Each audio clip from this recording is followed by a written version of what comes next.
There we go. Hello, everyone. Welcome. Woo! Alrighty. I'm ready to basically dive right on in, okay? Yesterday, we took 4 deep, long, quality hours looking at just about every aspect of the Cloud Limit Break deck. And I look forward to doing the same this time. Listen, chat, we went through the entire lore of Final Fantasy X yesterday, and I want to do the same with this one because I do not know anything about this game. I have not played Final Fantasy VII at all. Not the originals, not the remakes. All I've seen is Advent Children, and that told me everything I needed to know. Cloud has swords, the power of friendship. There's other characters that are cool, and Sephiroth is evil or something. Yes, Counter Blitz. Yeah, that was the Bant deck with Titus. I remember everything. I remember everything. In fact, I even talked about what I learned at work today. I was like, yeah, we talked about Final Fantasy X, and like, I know who Titus. I know who Titus is now, and like blah blah blah. So, yeah, it was baller. It was great, chat. Hello, Fast Don't Lie. Good to see everyone. Sephiroth is Bay. He is very pretty. He is a very pretty man. He has a very long sword, if you know what I mean. And yeah, I'm excited. I'm excited to see. We technically, way back when they first revealed the Cloud card, we did talk about like Cloud as a commander and whatnot, but that was of course before the precon was out. That was of course before we saw more of the set. We see a lot more of the set now. The precons are all out, so we have a lot more context than we did before. So forget everything you knew before with previous content. We are now going to dive into our very first one, and let's just start right off at the top with Cloud X Soldier. All right. 5 and 6 are the ones that are most important to you. Interesting. Sword is an equipment. Yes. Is it sword is a euphemism? True. Every time we say sword during the stream, it's going to be a euphemism for anime boys and their long swords. All right. Cloud X Soldier. 2 red, green, and a white for a 4/4 legendary creature, human soldier mercenary. Cloud has haste. And when Cloud enters, attach up to 1 target equipment you control to it, alright? And whenever Cloud attacks, draw a card for each equipped attacking creature you control. Then, if Cloud has power 7 or greater, create 2 treasure tokens. Alright, so just looking at this again. Cloud, 4/4 with haste, okay. Enters, attach up to 1 target equipment you control to it. Fine, sure. When Cloud attacks, which you can do the turn he comes out, draw a card for each equipped attacking creature you control. So this isn't even necessarily like a Voltron commander, right? Lord. This isn't even necessarily a Voltron commander. Then, if Cloud has power 7 or greater, create 2 treasure tokens. So, like, we want Cloud to have an equipment on him, maybe just like 1, that adds just 3 power, right? 4, 5, 6, 7. We only need 3 power to turn Cloud into a 7 drop so we can get 2 treasure tokens. But we actually want to go like moderately wide and tall with Cloud here. I do wonder if like the rest of the deck is going to be like characters and their equipment. That would actually be really cool. So you get to play like Cloud, and I know there's a guy named Vincent and Tifa and Barrett, and there's a dog. And there's a cat. And there's an Advent child. And I know there's that. So, yeah, I do wonder if like the rest of the deck is going to be full of that. But let's think about so the way that these break down, chat. When we're looking at a commander, and Cloud's very clearly commander, I'm going to need 3 cards from Magic's illustrious history, right? 3 cards that absolutely go into an upgraded Cloud X Soldier deck, right?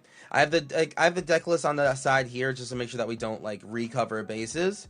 But yeah, like what cards that aren't in this deck already, the Cloud's going to need. Lord time. Cloud is a mercenary for hire, ex-soldier, which means he used to be part of Shinra Electric Company's elite super soldier force. He left that life and is now helping his childhood friend Tifa take down Shinra because their energy plants are essentially killing the planet. Okay, so we are in economically minded rebelist, if you will, if you would be so bold, is to say that, yeah. Stoneforge Mystic? Is Stoneforge Mystic, like, literally not in this deck already? That's crazy. There's no way. Holy shit. Alright, well, yeah, there's that. Yep, Stoneforge Mystic. Okay. Because, like, the number one thing in this deck is, like, finding these cards, right? You want to find the cards that he's going to want. Glimmer Lens? Glimmer Lens is pretty good. I do like, because this is a deck that incentivizes you attack with multiple creatures, Glimmer Lens is actually a pretty cool sort of card, right? It's an equipment that's incentivizing you to attack with multiple people so that you can draw more cards, which is exactly what Cloud wants you to do, right? And also because it's for Mirrodin, it comes into play attached to a creature already. The 2 white mana Cloud, well, yeah, but that's, you know, think more an environmentalist freedom fighting organization. Okay, all right. How you doing? For Mirrodin / living weapon stuff, yeah, for Mirrodin living weapons actually pretty dope here because you just already have another attacking creature. You don't even need to pay equipping to it at all. For Mirrodin's even better because you can take the equipment from the for Mirrodin creature, but it still is like a 2/2, right? You still have a 2/2 left. Beastmaster Ascension. Yeah, because we did mention 2 white cards. Any green cards that kind of go in here? I think SRAM is not on the list. I think, well, I know SRAM at least got reprinted, like literally reprinted as a Final Fantasy card. I don't think. Yeah, Stoneforge hasn't. Beastmaster Ascension. Beastmaster Ascension? I mean, as much as any green deck wants it, I suppose, right? SRAM isn't in because Magic IP. No, I think SRAM, I think they did like the, they did the, yeah, it's Fairy-on Swordmaster is, SRAM. Ooh, Shishiro. That's a good one. That's a good one. That's good. Yep, good call. Good call. See, that's exactly the type of thing that I wanted to hear. Thank you.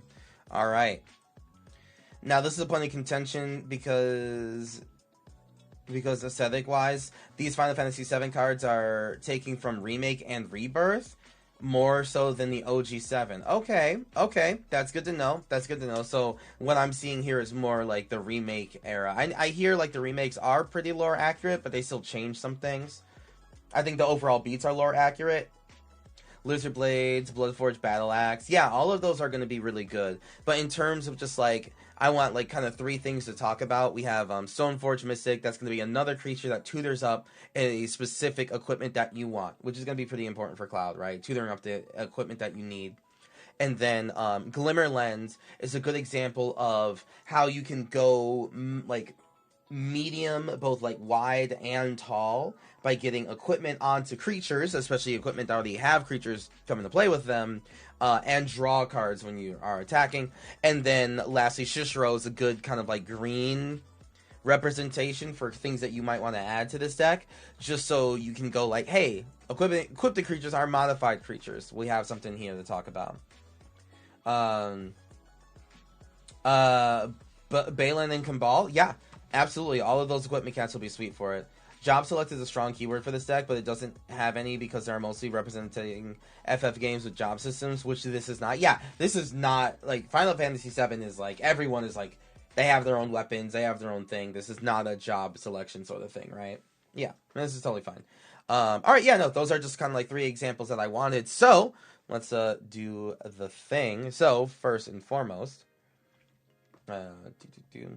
So the first suggestion for a card, we have Stoneforge Mystic, which is going to be, you want to have a Stoneforge Mystic and other tutor type effects in your deck so that you can have creatures, ideally, so you can eventually equip them, that tutor up the equipment that you need for the current moment.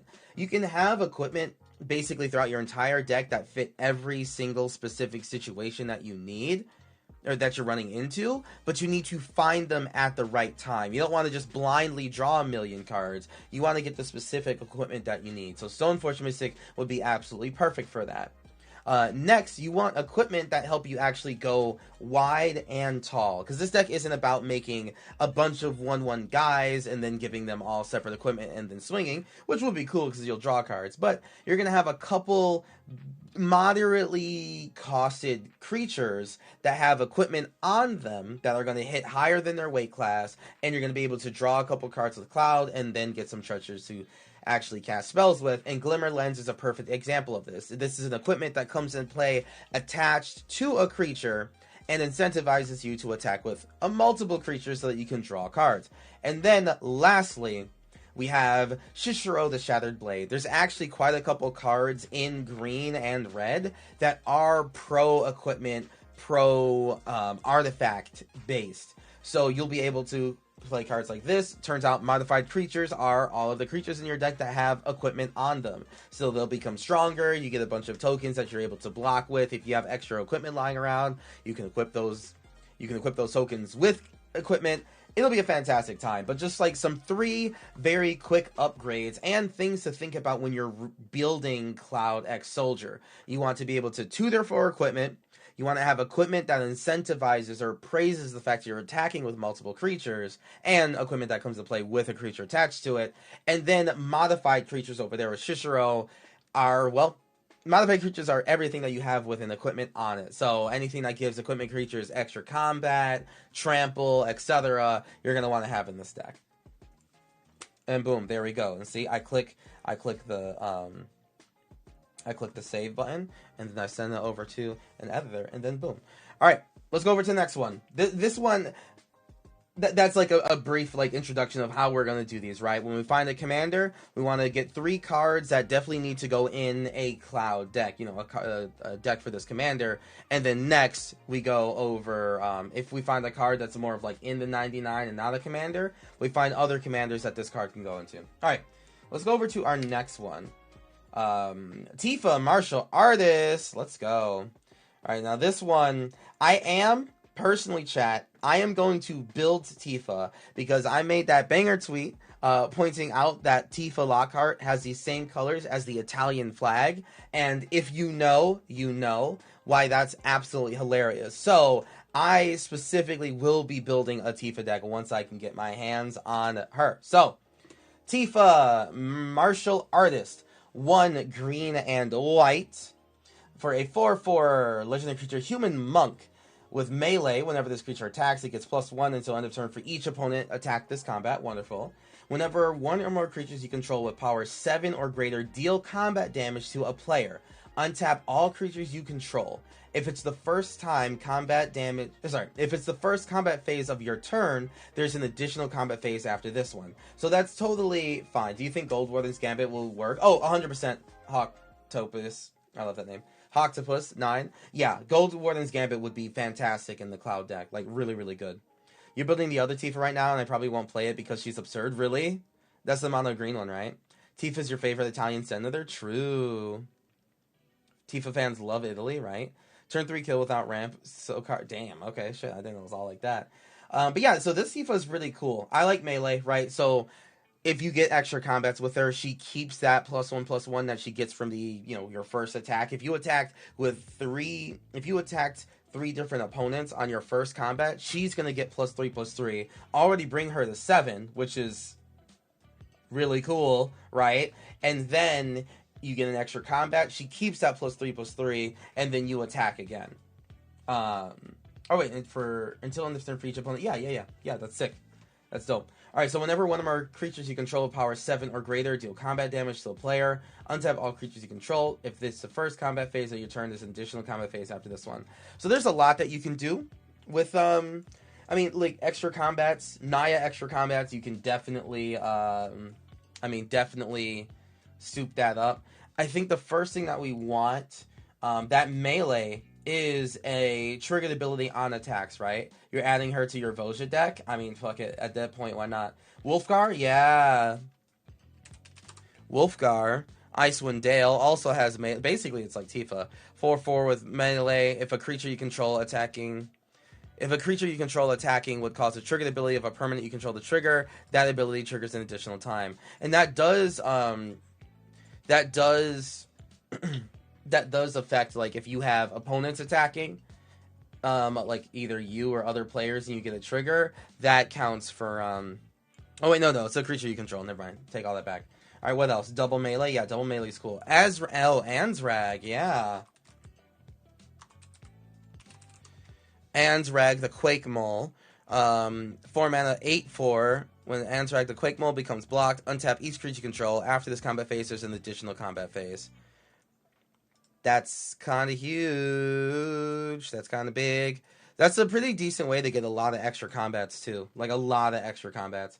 Sephiroth Fallen Hero means you get max player gun infinite the first time he swings. Well, we haven't gotten to that card yet. We're going to have to look at that soon. Pathbreaker Ibex would get your board huge. Ooh. Yeah, having guys that give... having creatures... Because, yeah, Pathbreaker Ibex will almost do more than a... What's the Cradlehook Behemoth, right? Because Pathbreaker Ibex keeps on getting bigger every single time you attack. I really like that. Landfall extra combat dude. I don't know their I know who you mean. The guy, the Minotaur. You got it. I mean, yeah. All right, so I think those are some pretty interesting things to hit on, right? So we have the Pathbreaker Ibex because it's going to give you bigger combat, bigger power every time you're attacking, which is something that you're really going to want. Anzrag, the Quake Mole, loves getting extra attacks because it actually really messes your opponents up.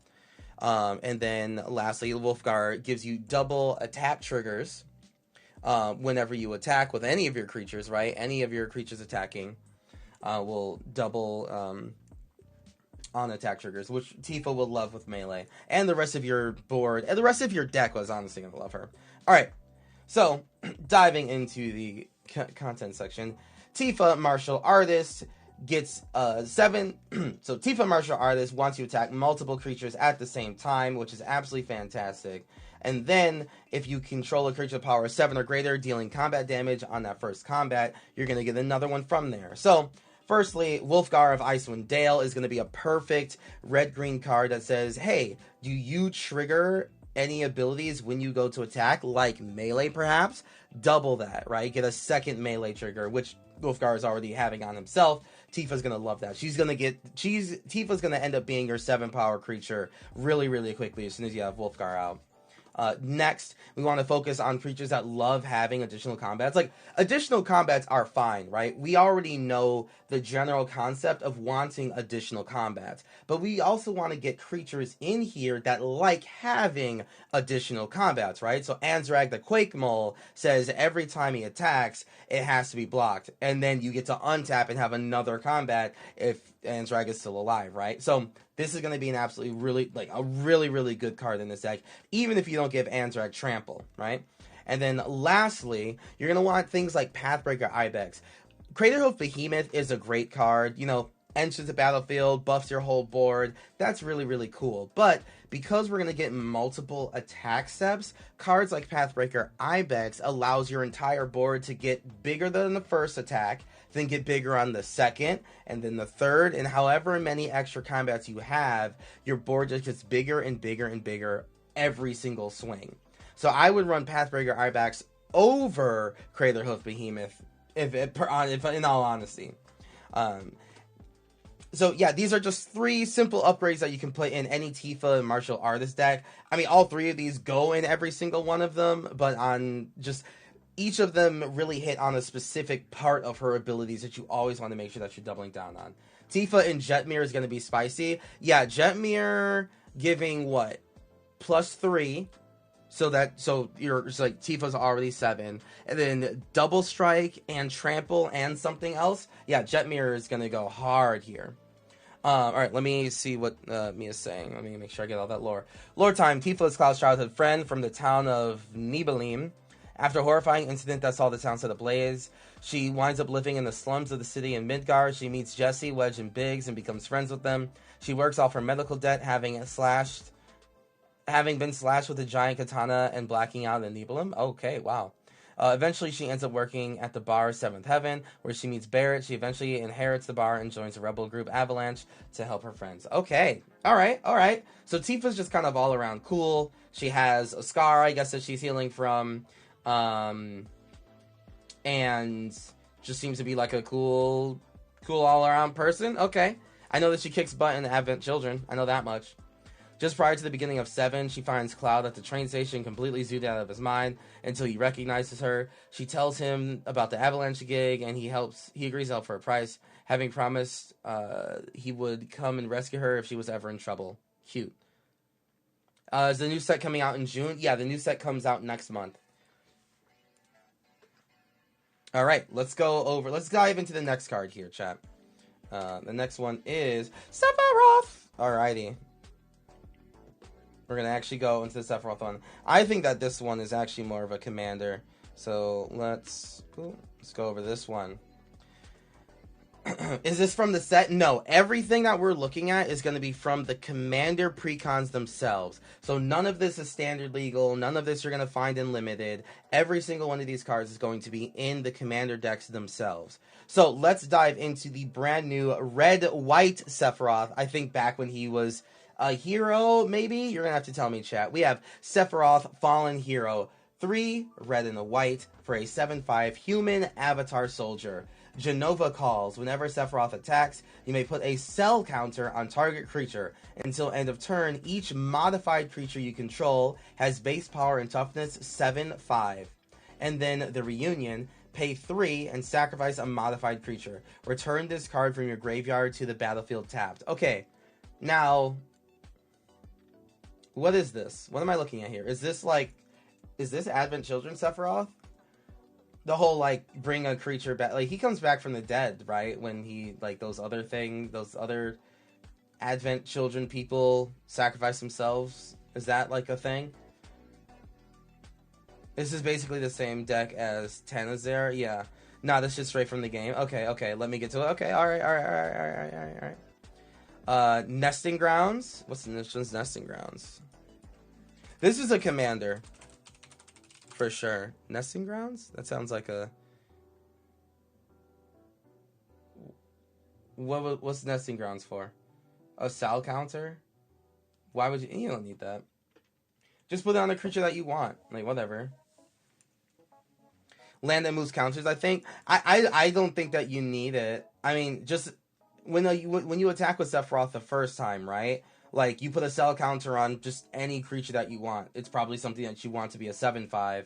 And then, do you ever really need to move it off? Like, you can only activate Nesting Grounds at sorcery speed anyway, right? So it's not something that you could, like, kind of, transfer around at the last second as a combat trip. So, really, like, I mean, you swing a Sephiroth, you give something 7/5, and you're kind of Gucci gang. Ooh, Savior of Olenbrock. I like that. That's a power-based card. Or wait, well... No, hold on. You don't want Savior of Olenbrock. That doesn't do anything. Sephiroth hair is whimsical. It is quite majestic, to say the least. Arcbound Shikari could do another cool modular build.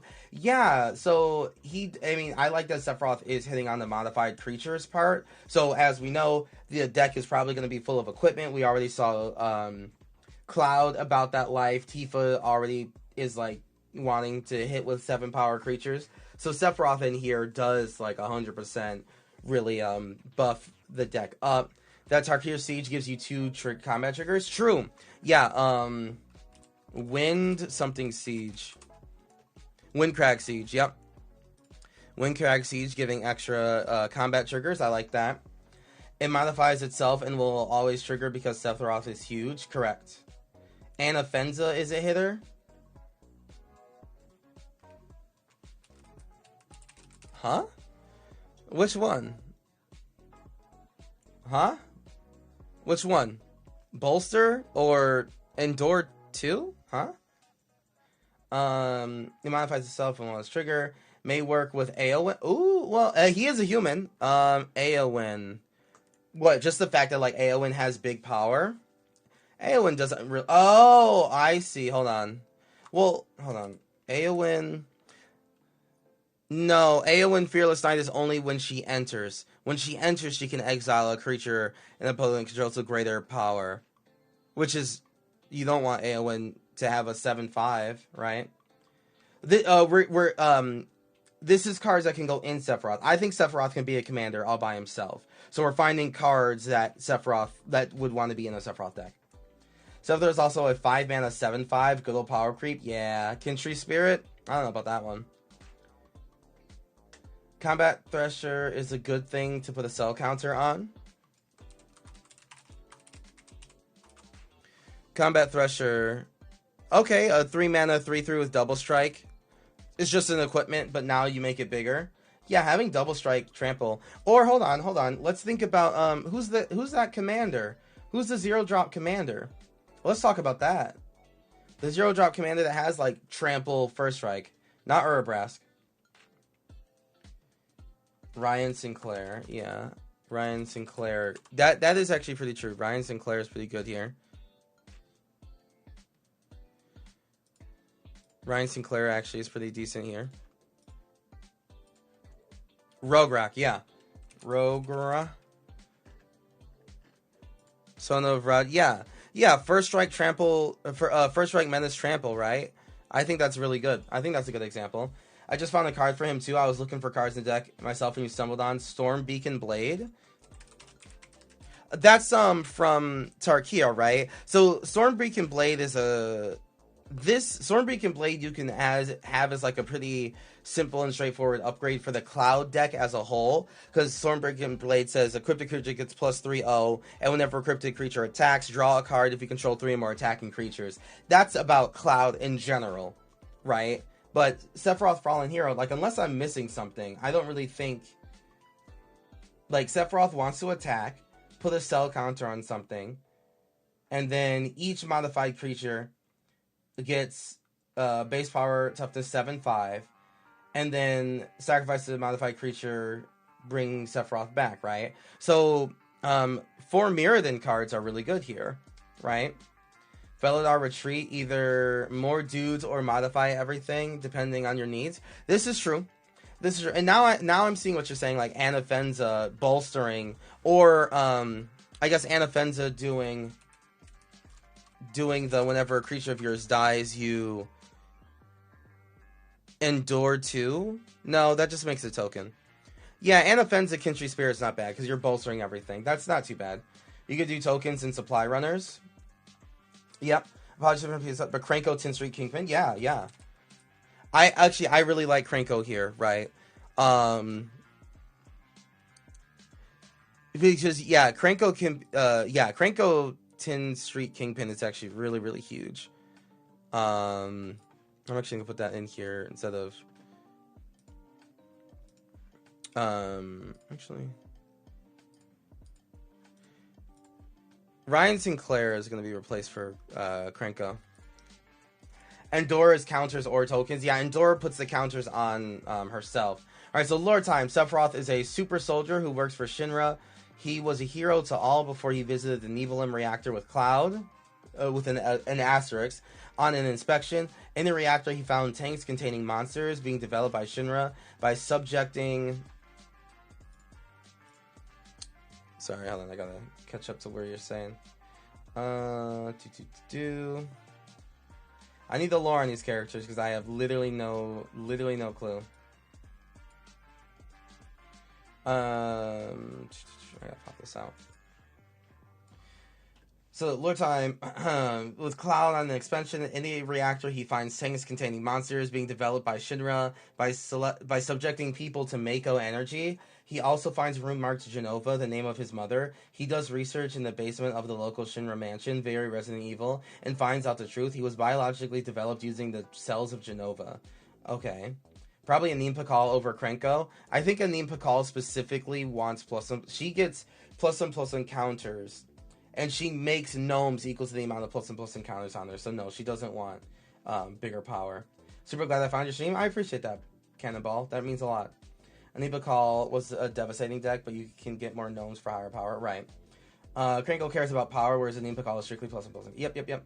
Genova is believed to be an ancient, a race that came before humanity and warred with them. He now resents humanity. He goes crazy and burns the town, killing oh my god, he actually kills everyone? Including Cloud's mother and Tifa's father. He gravely injures Tifa. Is that the samurai sword that she suffers from?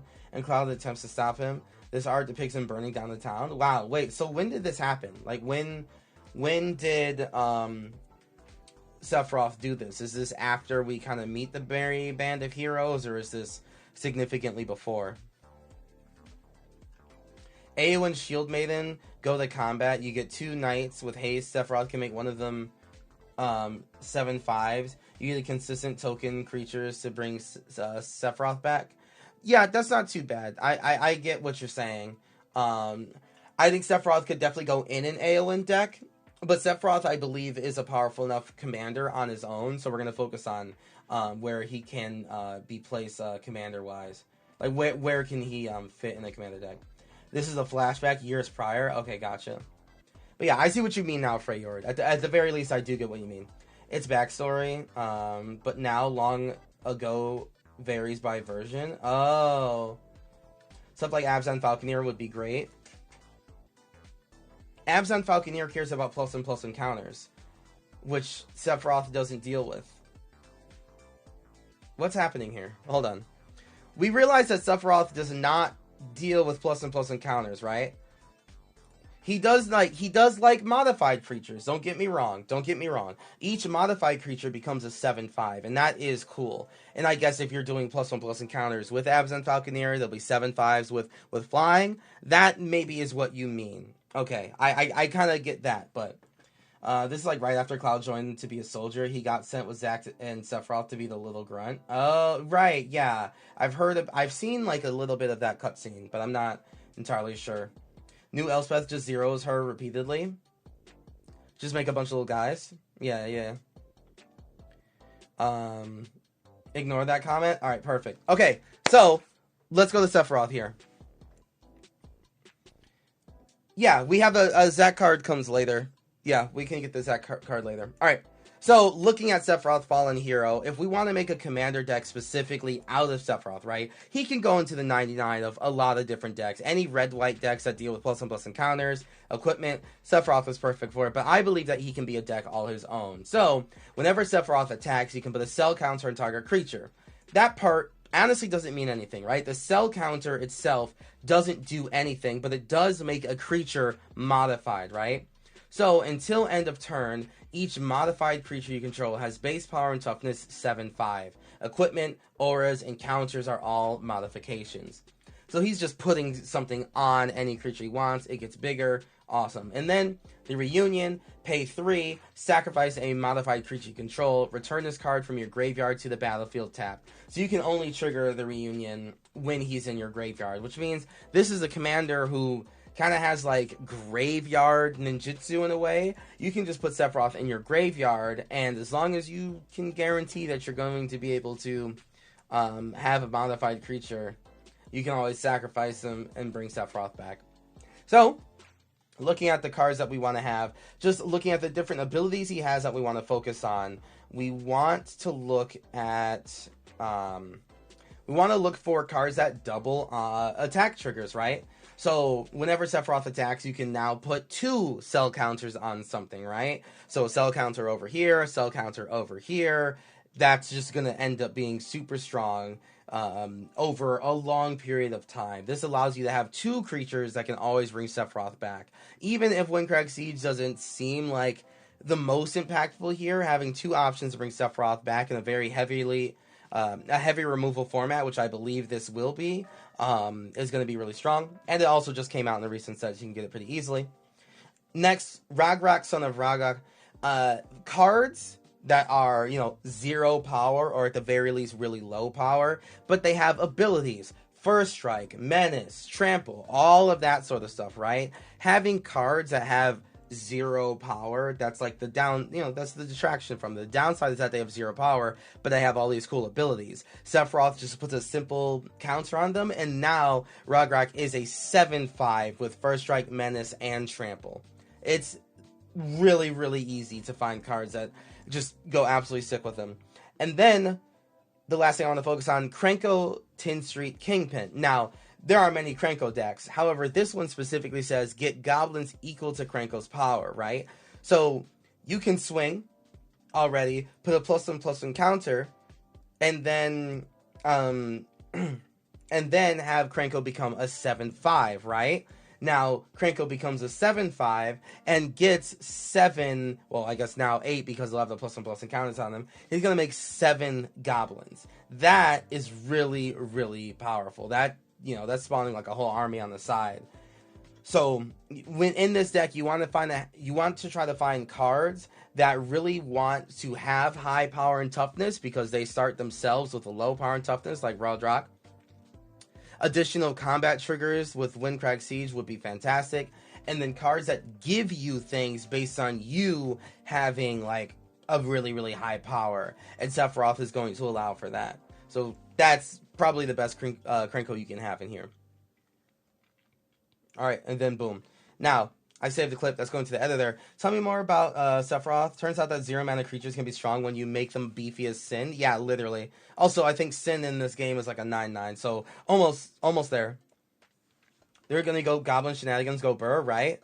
Won't he make 8 goblins even? Right, exactly, because you get the +1/+1 counter from his ability, and Sephiroth, it will be made huge. Flavor Explanation, Jenova cells are injected in every one of Senior soldiers as what gives them superior strength, speed, abilities, etc. Unfortunately, these Jenova cells also want to come back together. It degrades these soldiers. So, like, together we can rule. Together we can rule as family, as Serpent King and stuff like that, right? Okay, cool, yeah.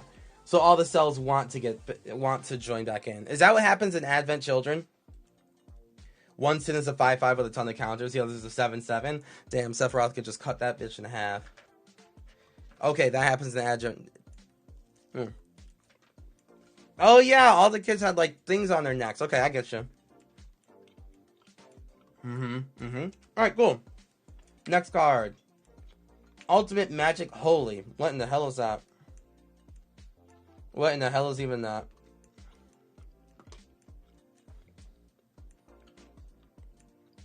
Genova's head merges with the Jenova cells in Kadge's body and brings back Sephiroth. Right. Happens all the time over Final Fantasy VII since Sephiroth, basically. Okay.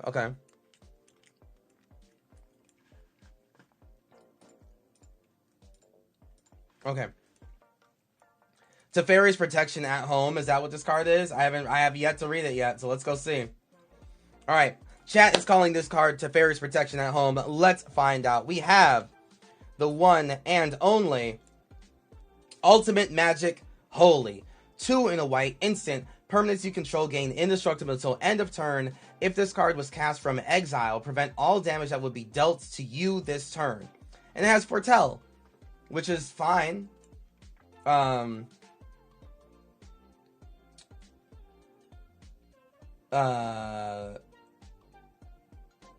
Okay. So the card's cost doesn't get reduced at all. It's just the fact that you kind of did wait a turn or whatever to do it. Permanents you control gain indestructible until the end of turn. If this spell was cast from exile, prevent all damage that will be dealt to you this turn. Okay. Alright. So part of the climax is the interplay between 2 ultimate spells, Meteor and Holy. Sephiroth wants to use Meteor, Operation Meteor from Gundam Wing, to mortally wound the world, causing an unparalleled accumulation of the planet's life force, okay? Holy is the counterpart to Meteor, the planet's only defense. Aerith, the last ancient, has to use Holy Materia and is said to be the only person who can use it. Okay. Yeah, this does seem a little meh, because, like, at the end of the day, you still have... Yeah. I mean, hey, you're indestructible. At instant speed. Huh? That's pretty cool. I'll give it. The foretell is weird. The fact that you're paying 3 mana at instant speed or foretelling it later is okay. Like, it doesn't even cost that much less. It doesn't cost any less. Lord Time, long story short, Sephiroth summons a giant meteor to wound the world to a point where the life seems... Hey! Hold on, I'm gonna have to look at that in just a second.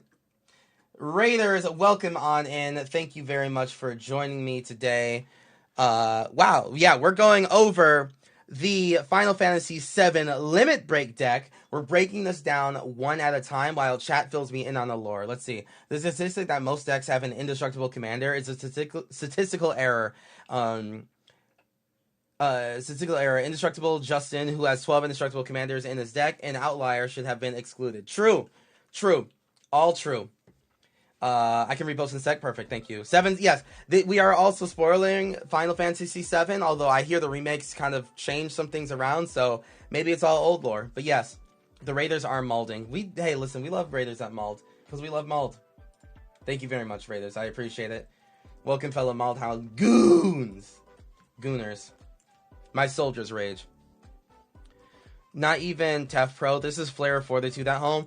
I agree with that, actually. I agree with that. This is Flare 42 at home. The remake is a sequel, not a remake. Okay. However, Aerith succeeded. Holy tries to stop Meteor in the end. Holy can overcome Meteor, but not Meteor plus Sephiroth. The party needs to kill Sephiroth to stop Meteor and save the planet. Oh, so she still managed to cast Holy? I guess maybe right before she died or something? Thank you very much for the follow. I appreciate you. It's like the Evangelion rebuilds. It's a remake because it remakes the original. Oh, now I get it. Okay. Fotel makes this super predictable too. I mean, I don't think that this deck is full of Foretell cards. Just hypothetically, I don't think that the equipment deck has a lot of Foretell cards. I'm pretty sure all of your opponents are going to know what the hell this is. Kind of a weird choice, but whatever.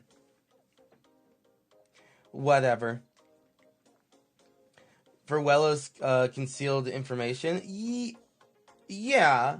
Other than the fact that this might be the only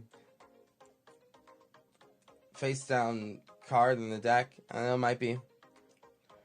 It's always been your problem for Foretell. Yeah, I see that. There's only one landfill go. Yeah, right. Exactly. Okay. So, Ultimate Magic Holy, chat. What commander decks can Ultimate Magic Holy go into? Like, barring the obvious, right? Like, yeah, okay, sure. Like, any indestructible commander is kind of like whatever.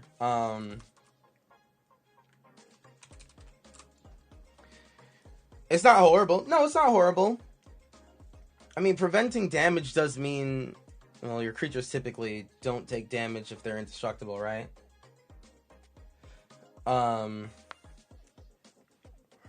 It's like, okay. Renar. I do like Renar. Oh, yeah. Renar gets... Oh, that's so true. Renar gets to put this... Renar... I have a Renar deck over here that I'm actually taking apart. I really liked Renar. I really liked Renar.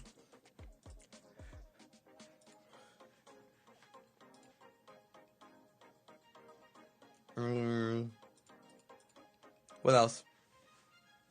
I feel like the Fog plus Board Wipe protection would be worth the reveal info. Yeah. Prevent all damage that will be dealt to you this turn. So, if your opponents are being attacked by anyone else wielding Ultimate Magic Holy, they still take the damage, and we just revel in it, Damn. That's pretty sick. Okay, so Renar Ever Watchful definitely wants this card because he can foretell it for free. And Renar Ever Watchful is a good example of how, like, even though your cards have foretell, you can't always expect exactly what they're going to do. I feel... You can use this offensively for combat in an Elsha deck. Yeah, that's true. Dasim Discar saw it coming. Mystic Reflections played the first Fireball. Spectre. Okay. The fact that this is Telegram as hell might improve it. The threat of being flawed and indestructible will prevent people from playing Rast, like attacking you without having to pay it. Yeah. So blue decks stay winning because we can always just like bluff it and counter it. Surge of Brilliance. Surge of Brilliance is pretty okay. It'll just add like one additional card, and it's not like I don't know. We actually no.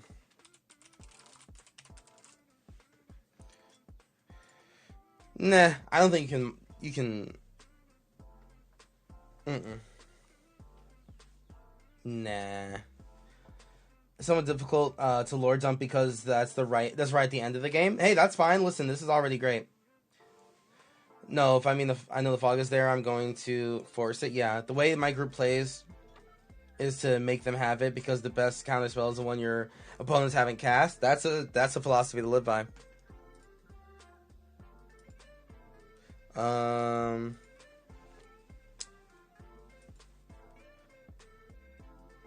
What let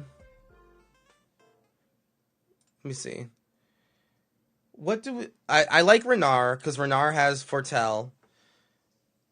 What else? Basically, what you're seeing in the art is the last shot of the game where it cuts the credits. There's a Marvel singer, but that doesn't count. It's a cliffhanger that leaves you wondering if you... Wait, hold on. Do you end Final Fantasy VII not knowing if the good guys won or not? Huh? Hey, Higher. This seems okay. Add that to the list of cards that say, hey, you want to touch me? Nah. Wait, you end Final Fantasy VII not knowing how it ends? Or, like, any idea? That's kind of crazy. You know you win, you don't know if you survive? Oh. That's still crazy. That's still quite the choice. Alright. The game ends ambiguously, and the singer only confirms that Red 13 survived the fate of humanity.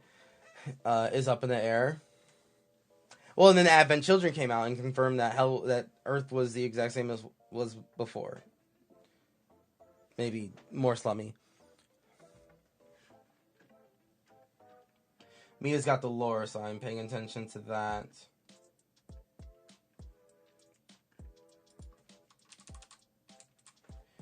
Where's your... Some more lore. Also pictured is the life... There's a live stream helping Holy to combat Meteor. To elaborate, you really need to know the mana generated actually from the live stream. Stream of consciousness and memory of... Wait, hold on. It memorizes people? Like, the magic memorizes people's spirits and then reabsorbs them and then dies to them. This game is already off the rails. I just know it. Okay, so I have Renar that wants this deck. The other card, they're printing win the game and take your pack next game. Oh, yeah. Then all the sequels come out and ruined everything. Oh, no, don't say that. Adventure takes place way before the past. Oh, way before it? Oh, okay. And it was, yeah.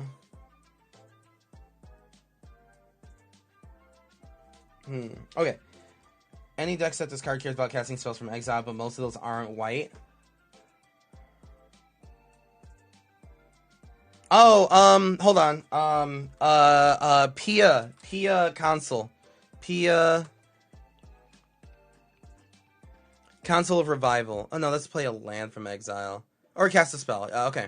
Here we go. That's a commander that cares about casting from exile. Do you want me to DM you these lore dumps instead? I'm hitting word caps every lore dump. Oh, that's fine. Yeah, go ahead and do that. Can play it in the Hellbent deck too. Those are usually out of not white. And white has so many cards that allow it to like get back into the game. It's really difficult. They're printing win the game and take your pack next game. Yeah. I'm here for it.